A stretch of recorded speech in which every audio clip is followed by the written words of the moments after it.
Hey, how you doing there again, folks? Me again, of course, Brandon Wenzel. Come back at you with another confession off my concert confession series. Yes, indeed, folks. Concert confession series is a vlog series I've been doing for a little while now, where I go over there and I talk about recent live events and concerts and such that I've attended. It's an opportunity for me to go over there and confess my concert sins, recount my recreational revelries, and muse over my musical misadventures. It's basically just an opportunity for me to go over there and stand on a soapbox and go, yeah, look at how cool I am. Look at the neat things I get to do. But we'll get to that. Folks, it is a super simple format. I'm going to go over there and yammer on for about 20-ish minutes or so, typically. Whilst I'm doing all that, I'm in my back room today, which means we get Peter Can Thunderbolt poster behind me. Ooh, Peter Can Thunderbolt. Whilst I'm doing all that, folks, I am doing something else. What is it? I'm wearing a super cool shirt. Folks, when I wear super cool shirts, I always like to highlight the super cool shirt. What super cool shirt am I wearing for you today, though? Happens to be my Boom! One of my 9-inch Nails shirts. Yeah, you can see it's got the little things. Yeah! I got this a little over a month ago on the Peel It Back tour. 9-inch Nails went over there, actually did 2 shows in Chicago back to back. And I was so into that, man. 9-inch Nails has been my favorite band ever since I was 9 years old. And that isn't like a little hyperbolic, like, ooh, I'm rewriting. No. That's actually, I got into them when I was 9 years old. I love 9-inch Nails. They basically set the standard for me musically ever since. It's probably a big part of the reason why I like a lot of the music that I do.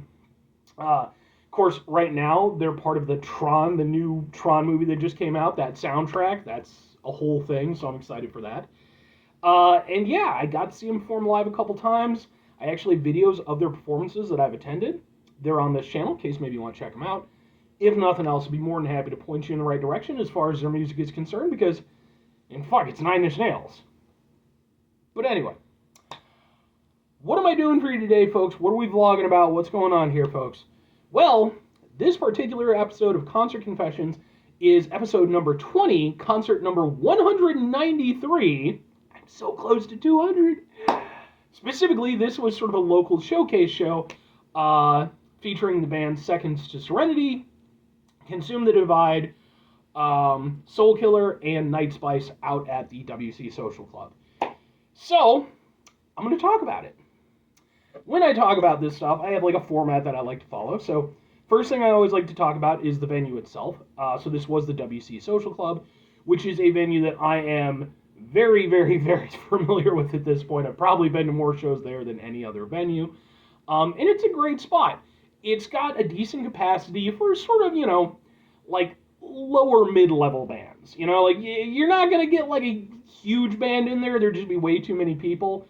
But, if you get bands that are either like coming up or maybe, have sort of faded just a little bit, because they do get some like actually named bands in there. In fact, recently, at the time I'm doing this, just a week ago or so, Fear Factory was through there, which I felt a little bit bad for, because it was like, man, Fear Factory should be like playing bigger places, but and that's not an offense to WC Social Club. That's, again, they're a solid venue, just capacity wise.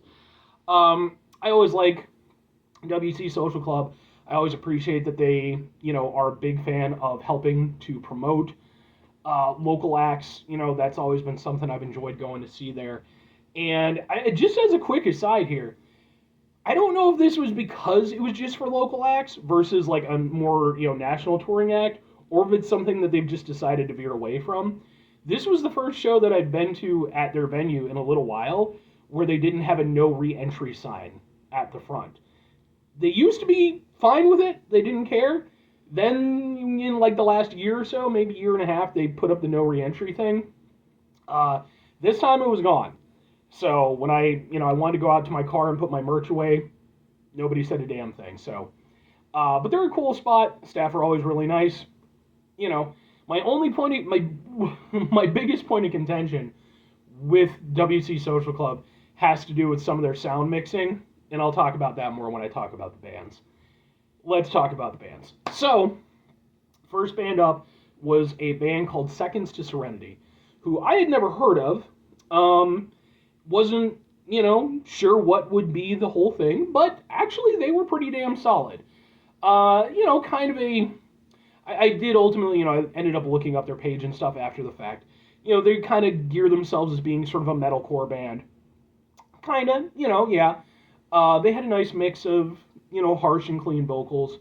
Overall setup was pretty solid. I definitely knew, I want to say it was the bassist, but I apologize. I knew one of the members from another band. So, when I saw him, I was like, okay, I remember that guy. He was fun the last time I saw him. Here's my point of contention with Seconds to Serenity, though. They played the entire set with a backing track. Now, that's fine. You can use a backing track. Do what you need to do. But when it's literally you singing over, effectively like, your own CD, it really sucks out some of the fun of the live event. Because, I was digging their set. I really was enjoying it. But it was one of those things where, you would hear vocals going when there weren't vocals going. And some of that may be just the case, because I do recall them, when they were talking on stage, I guess there'd been like a 10-year gap or something like that between, when they'd played previously and their sort of reemergence. So it might be the case that they're just trying to go over there and find their footing. I'm not going to be too harsh on them when it comes to that, My hope for them is that in the future, as they do become more comfortable, as they, sort of rebuild their setup, as it were, I would like to see them get rid of the backing stuff. And it's fine if used in certain circumstances, like for certain effects or things like that. But just when you have it literally on top of what you're already playing. And to be fair, they were playing, they were singing, it's not like they weren't, doing what they looked like they were doing. But again, man, it really does suck out some of the fun of it. So, but ultimately, I did enjoy their set. And actually, I was going to try and see if they had an album available, like, a CD or something like that. They didn't. I guess they did at one point, like 10 years ago. But when I went to the merch table, the lady was like, yeah, we don't. They just had, signed copies that were, inframed. And I was like, But I enjoyed their set. They weren't, holy shit amazing, but they were more than competent. They were a good opening band. Let's talk about second band up, Consume the Divide. Consume the Divide is a band that I've talked about in one of my previous Constant Confession episodes, and they are a band that I am very familiar with and a band that I'm a huge fan of. I ran into these guys years ago, well before I actually knew really anything about them. They were actually one of the opening bands at a Mushroomhead show. And at the time, when I saw them, I went over there and I made a Facebook post about them. I didn't take any pictures or anything at the time, but I, made a little post about them saying, hey, yeah, these guys are pretty good, just, need a little bit more polish and stuff, but they're good. And then years later, it ended up being the case that I ran into them at other shows, and I really enjoyed their stuff. And that continues to be the case. The last time that I saw them was at another sort of local showcase type of show. And at that time, they were working with a completely new lineup. Only the two singers are original members at this point. So that first show, although it, did what it needed to do, you could tell they were still working out the kinks and stuff like that, trying to mesh together. When I was talking with the drummer, an awesome guy named Dan, there's two Dans in the band, by the way. Both of them are awesome. When I was talking with the drummer Dan, who I know from another band called Wonderlick, he was telling me it's going to be better this time, and it definitely was. They were definitely tighter, you could tell they were just more into it, more confident in what they were doing. Dan and Joe, the two lead singers, absolutely fucking, those guys have so much energy and so much passion, it's ridiculous. They're always going to create a cool atmosphere. Having Dan on drums is so fucking awesome. No offense to their previous drummer, he was solid too. But Dan is he's such a good dude, and he always fucking brings it. And just all the guys, man, they were just all really fucking good. And so for me, yeah, this was definitely a marked improvement from the last time that I saw them. They were fantastic, man. I love what they do. I love them as people. After their set, I actually managed to go over there and get them all together Finally got myself a group picture with them, and that was so fucking cool, man. We actually got a bunch of pictures together. Can't say enough good things about those guys. And they're just going to get better, you know? So I hope to see them again real soon because I love those guys. Moving on to the third band. This is another band that I was somewhat familiar with, a band called Soulkiller. Soulkiller are a cool sort of industrial, sort of quasi-metalcore act that I actually ran into not too long ago. They were they were one of the opening bands a month or so ago, something like that. I saw a group called Ninny, actually around the same time that I saw Nin, and they were one of the opening acts for that show, and I really dug what they were doing. I love industrial music, so when they came out, they had cool lighting effects. They had fucking, like the energy. They even had like theatrical elements to them. They had kind of makeup and stuff effects and costumes. Present this sort of dystopian future kind of vibe. I love all that stuff, man. Like, all of that just hits me really hard. And I really fucking like what they do, man. Like, I'm definitely a big fan of theirs. Everything about what they did, I would honestly say I think this was probably a better overall performance from the previous one. For one thing, they got to play more songs. I was actually talking with one of the members at the merch table, and he was saying that, this was like, I think this was the most songs they'd ever played at any of their shows so far. And they fucking killed it, man. So much energy, just such a cool stage presence. You can't not fucking get into them when they start playing. And even talking with other people, because, other people I knew there were like, hey, do you know him, blah, blah, blah, blah, blah. Pretty much everybody I talked to after, they saw their set agreed that, like, yeah, these guys are really fucking good. And the crowd was definitely on their side, man. Like, they fucking went with it. In terms of, like, just sheer unbridled energy on stage, they might have taken it over everybody. Consume the Divide, it would be a toss-up between them and Consume the Divide. Because, again, Joe and Dan, the energy that they put out, they could power a small town. But yeah, incredibly awesome. I really enjoyed their set. Between them and Consume the Divide, quite frankly, things would have been perfect enough. But there was one more band that was going to be performing. This was actually the band that the people that I talked to in the area, nobody knew who the hell these guys were, and they were a band called Night Spice. I didn't know what to make of them coming out, because again, I hadn't heard of them. I didn't even know if they were from my state. Turns out they're actually from Miami, that being Miami, Illinois, which I didn't even know was a city in Illinois. But sure enough, apparently we have our own Miami. These guys were fucking awesome. I really like their set. So they're very much part of that sort of like synthcore kind of vibe, so you have a mix of like sort of 80s style vibes with, again, synths. They even had a saxophone player, and then also a mix of harsh and clean vocals. I fucking dug it so much, man. I'd only really been properly introduced to this sort of subgenre earlier this year with a band called Dreamwake. And I really liked Dreamwake's set. I enjoyed what they were doing. So when these guys started getting into their stuff, or started getting into, their own stuff when they were playing, it was like, oh shit, like I'm down with this vibe already. I really liked what they were doing, man. Seriously, I had so much fun with it. And apparently they weren't even at full strength. The lead singer, I was talking with him afterwards, he was saying, I guess he was under the weather. He actually had to sub in and go over there and play guitar for a few of their songs, because I guess their guitarist was unavailable, and I guess one of their other members was unavailable. But, I mean, for fuck's sake, they had a saxophonist, they had a synth guy. They were fucking really fun. And extra kudos, I mean, all things considered, they were all great. Extra kudos for me has to go to their drummer. That guy was just like, that is exactly the type of drummer you want, not only for that band, but for any band. Because he was just so much fucking energy, so much charisma. The best drummers, the best drummers play drums really well. And to be fair, he did that too. But the best drummers, in my opinion, are the ones who also can go over there and project their presence, even though they're at the back of the stage. And this guy absolutely did that. I really liked their stuff. I enjoyed the hell out of it. After everything was said and done, I went over there. Like I said, I got to talk a little bit with the lead singer.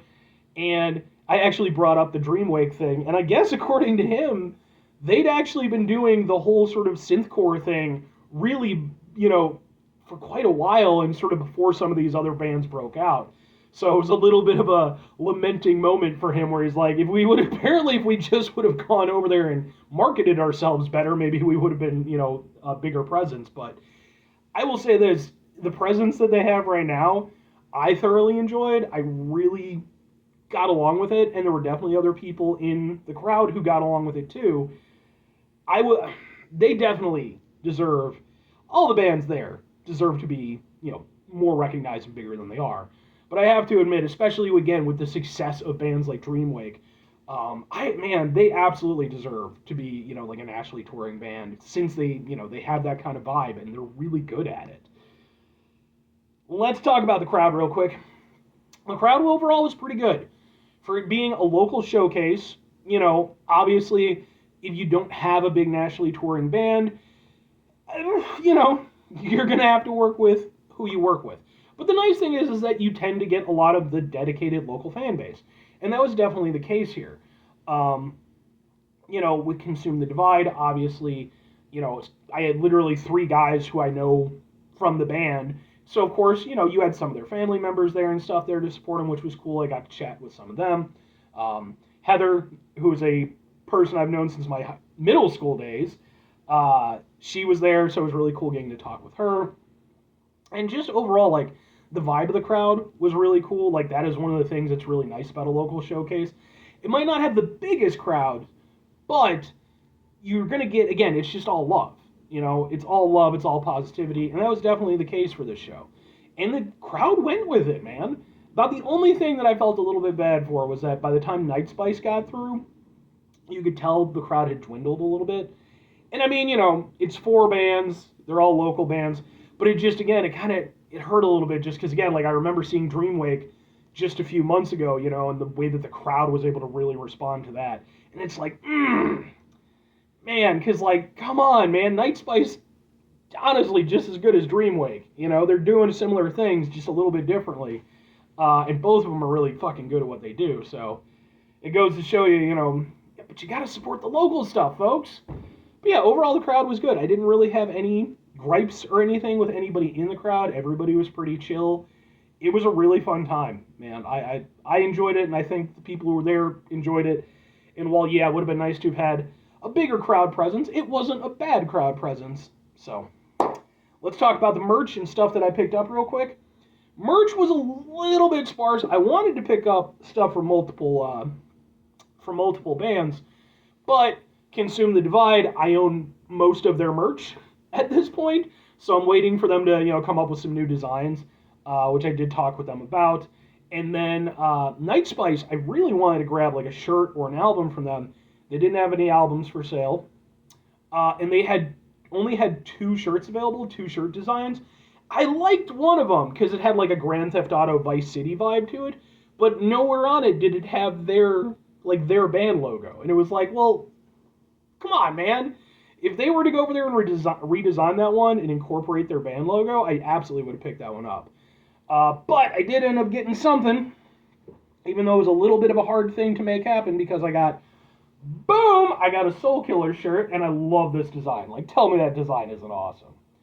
Only thing with this was, I typically go double X on my sizes. Like, I can go to 1X. I've lost some weight recently, so I can, But I was talking with the guy running the merch, and he was telling me, like, they all came from sort of the MySpace era of metal and stuff like that. Of course, back then, it was all about skinny jeans and stuff like that. So they'd ordered, like, a bunch of, smaller sizes. And it's like, dude, that's such a bad plan. Those never sell. And he's like, yeah, no, we learned our lesson on that. This one was a 3X. It was the only one that they had available that was going to work for me. But it actually fits nicely, and I love the design. Let's move on. Boom! I went over there and got myself a drumstick. This was specifically from Seconds to Serenity. During their set, this one went flying. It was over there, it was just sitting on the ground. And at one point, I just asked one of the members, I'm like, hey, can I have that? Because, they kept almost stepping on it. And I was like, oh, no, somebody's going to step on it. So, that was cool. Went over there and got a drumstick, added to the drumstick collection. I got, boom, I did get one CD, but it wasn't for any of the bands there. I guess it's a band called, I'm not sure if the band is Trauma or if the band is Bullet to the Heart. I'm not sure. But this is, I guess, they refer to themselves as being the sister band to Seconds To Serenity. I don't know what that means exactly, but they had it at their merch table and it was free. Sure. I also got guitar picks. Specifically, I got one from Consume the Divide. I was talking with one of their guitarists, and he went over there, was nice enough to gift me one. Thank you, dude. You're a very good guy. I also got one from, boom, Seconds To Serenity. This was another one where, did I actually... Yeah, because this was one, the guitarist dropped it, and I asked, again, I was like, hey, could I have it? More than happy. And a mystery one. I saw this one on stage, and I asked the stagehand if I could have it. He was more than happy to give it to me. I asked basically everybody that I could from the bands that performed if it belonged to them, and nobody claimed this one. So I don't know who it's from. If anybody could tell me, I would appreciate it. But, whatever. It's neat that I got it. So where's the thing? Alright.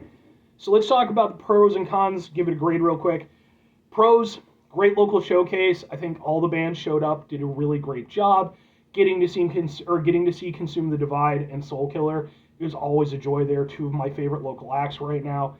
I love what they do, the energy they bring, and just the people that they are. I can't say enough good things about them. Night Spice was an unexpected joy. I really enjoyed their set.